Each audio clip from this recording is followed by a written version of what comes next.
All right. Well, thank you. So I'm Kris Snyder. I am also an EOSI as well as Jennifer introduced me as the head of community and partnerships for 90.io.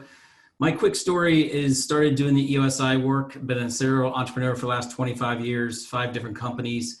But I found the EOSI work back in the end of 2018. And as part of that journey, started to look for ways in which to run a better practice as an EOSI and started researching software. So as that taught me, and as I actually found it, was 90.io, one of the 2 licensed software providers.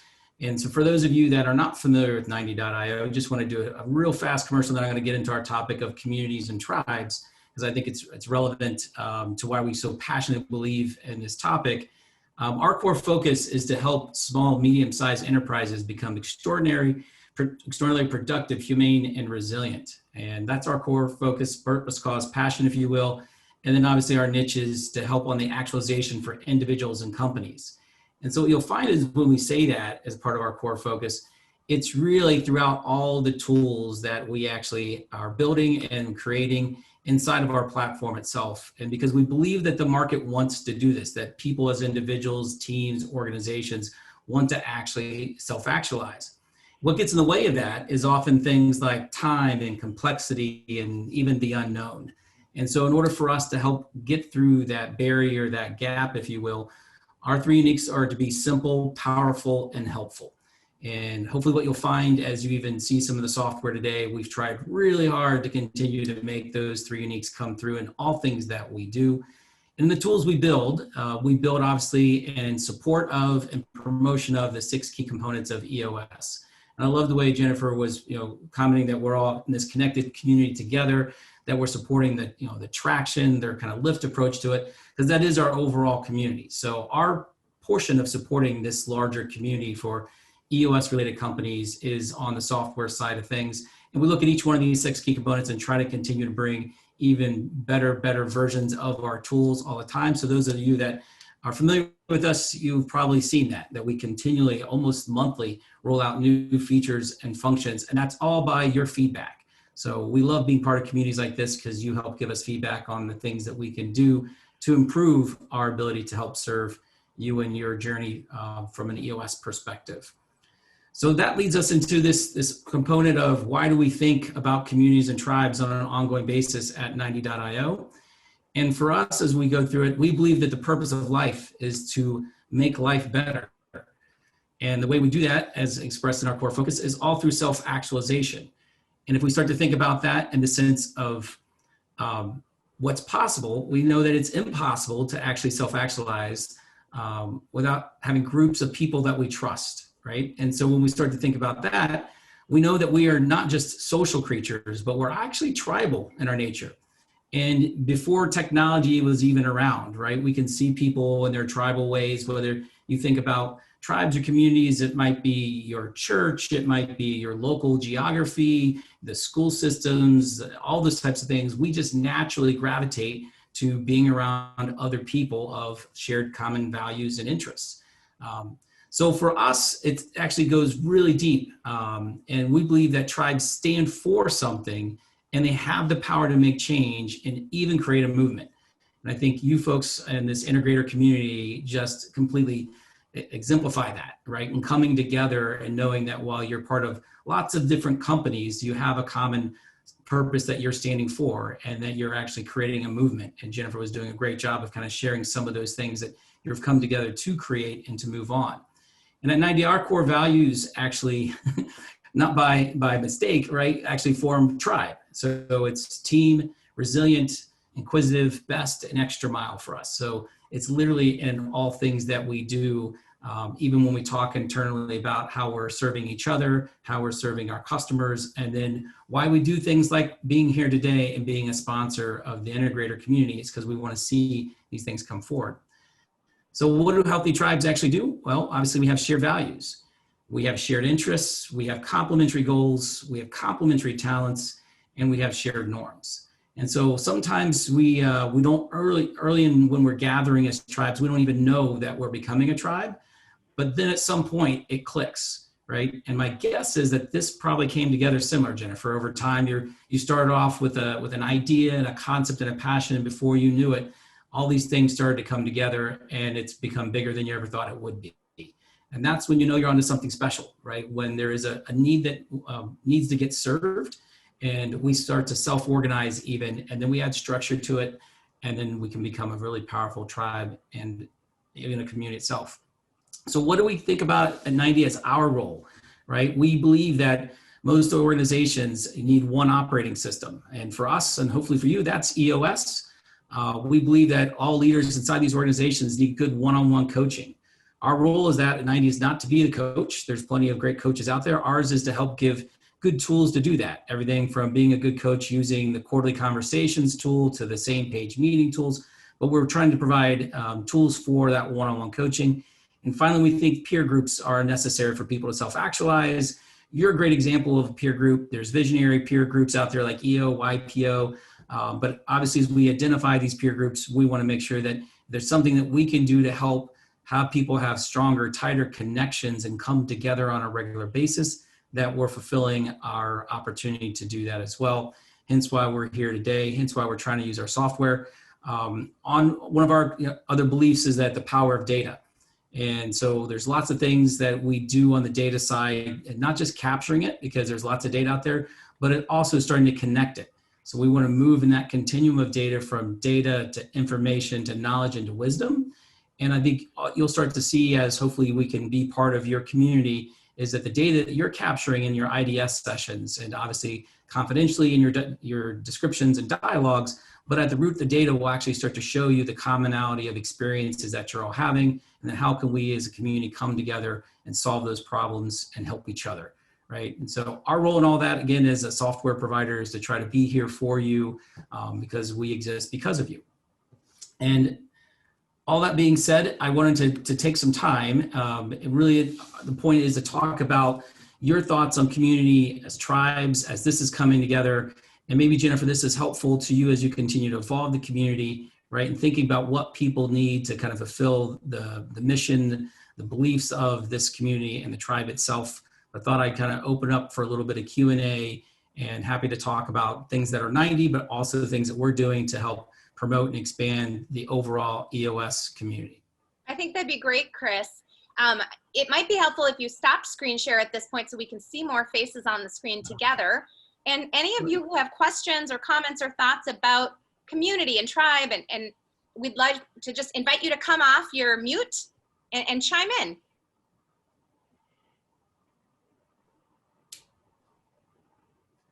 Don't be shy. I was going to say, Jennifer, I think we got a shy group today, that's not normal for EOS folks.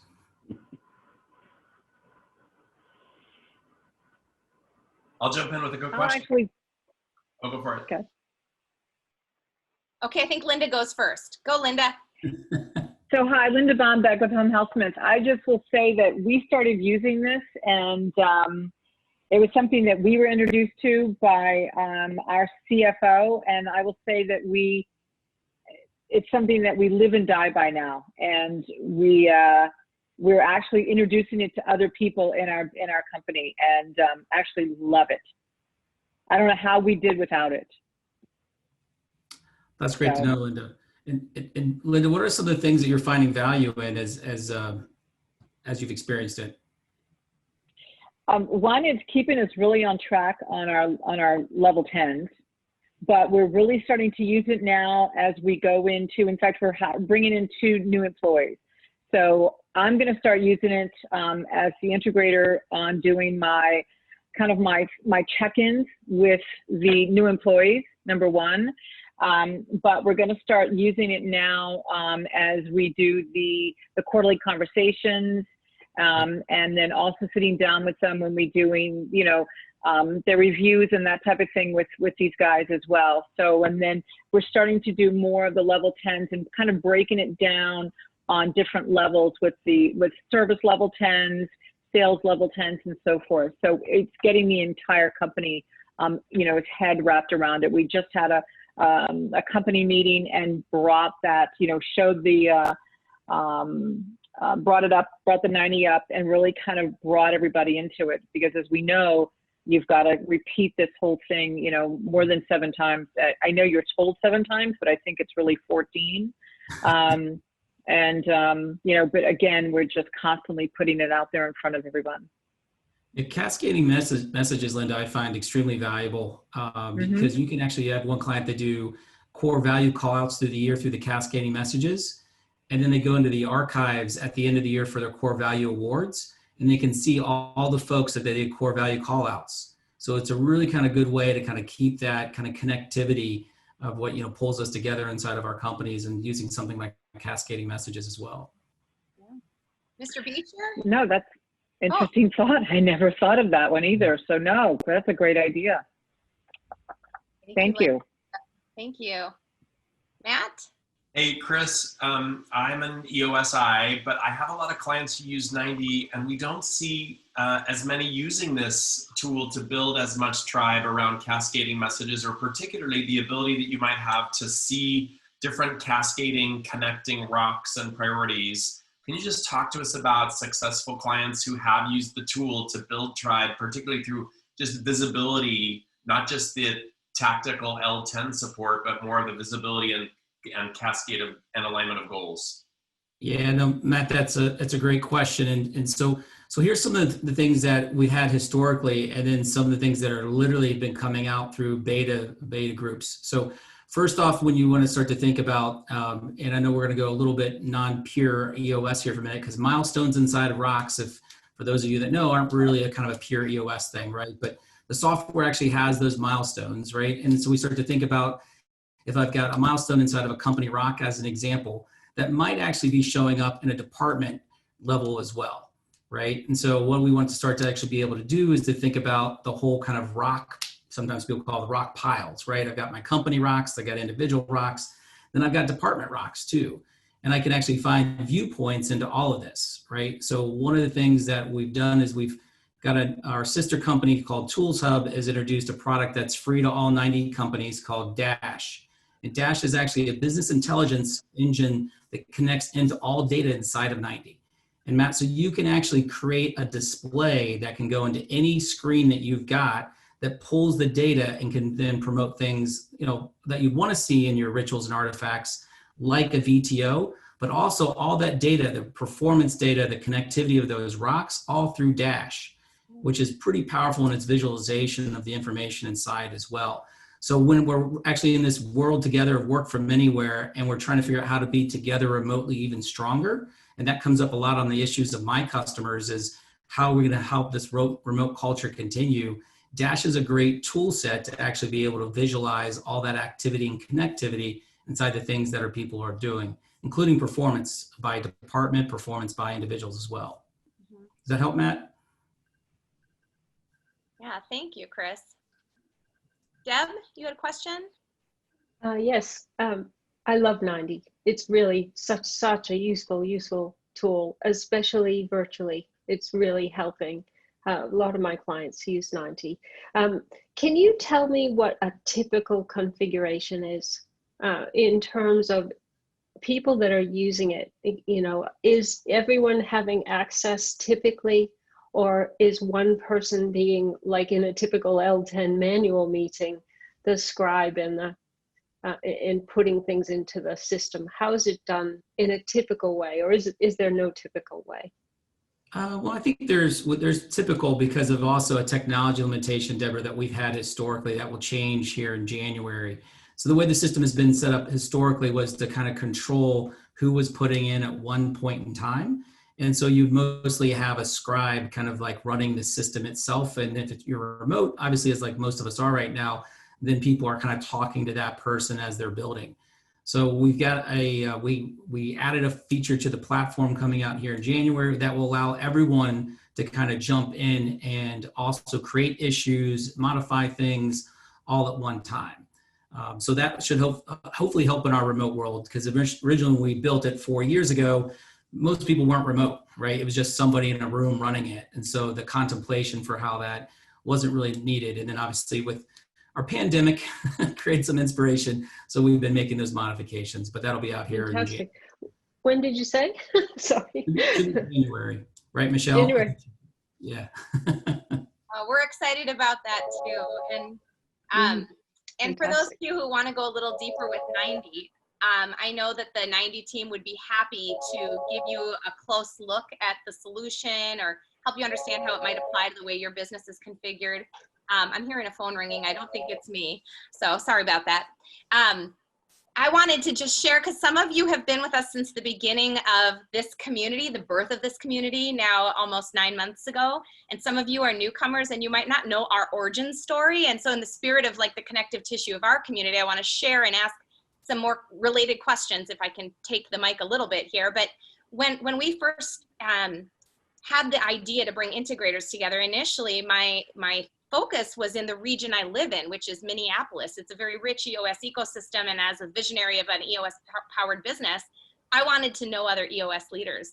And so I started doing some research to find out what would be valuable, called a bunch of my EOS implementer friends and talked to a bunch of my visionary and integrator clients, and learned that most visionaries had a peer forum of some kind, but almost no integrator did. And so I thought we would host a little gathering at our office this past April, with the help of my friend Doug, who's one of our facilitators today, and another friend, Gabby. And we had that all teed up, and then COVID squished that plan, and look what happened.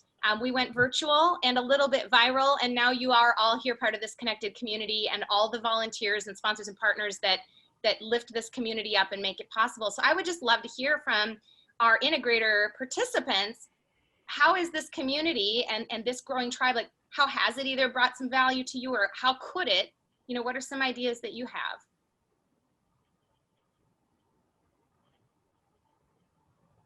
Come on off mute. So this is Scott from Secure Structs. I'm actually the newbie, I think, today. But my interest was more about the best practices, how other integrators are using EOS and how they're driving the true value with EOS. My whole career, I've been with large companies. Now I'm working with a smaller business, and I really like the adoption of the company and using EOS. All the concepts make a lot of sense. There's a few areas where I'll just say I'm personally challenged with how to take an issue and how to flow that into what I would typically say maybe a longer term initiative. But in the EOS model, it's either a to-do or a rock, and how do you pivot in between there? So I joined this because I think I can gain a lot of value just hearing what other experts and the integrators that are using EOS, how they're adapting and addressing some of these, what I'll call a challenge, is probably my personal challenge, so I can get better value with EOS. Awesome. Well, we're glad you're here, and I think you'll find a lot of experience within these virtual walls. Anybody else? Jennifer, if I can go.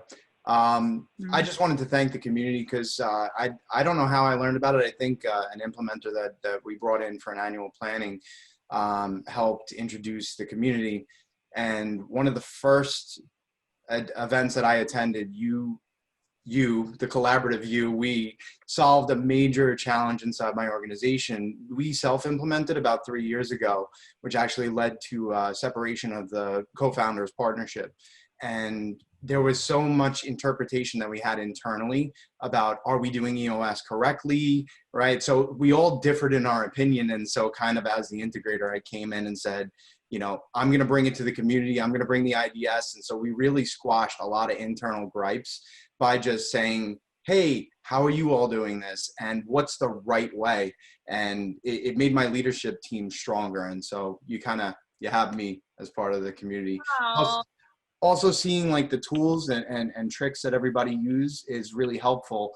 So I'd like to also maybe offline, Kris, speak with you about if there's any migration that you guys offer at 90 from existing tools that I won't name. But if there's a way for us to migrate platforms, that could be beneficial as well. So I just wanted to thank you. Yeah. Thank you for that. Thank you for that story. And I wish we had more time. Maybe one of these days we will just have an open forum of sharing across this virtual big room. But today we do still have small group breakouts to get to. And I know you brought your issues and you're hungry to get after them. But thank you for sharing. I usually end up not getting to sit in a small group breakout because we're in the host room. And I love to hear your stories. So Monica and I would love it if you ever have the time to email us, let us know what how you're growing as part of this community and what you would like from us. And I know that Kris represents a partner they're not just here to put their brand forward. They really are here with a shared value system to serve all of you. And as a client of 90, we have felt that at every turn when we've had a need. They've been right there. So we really appreciate them.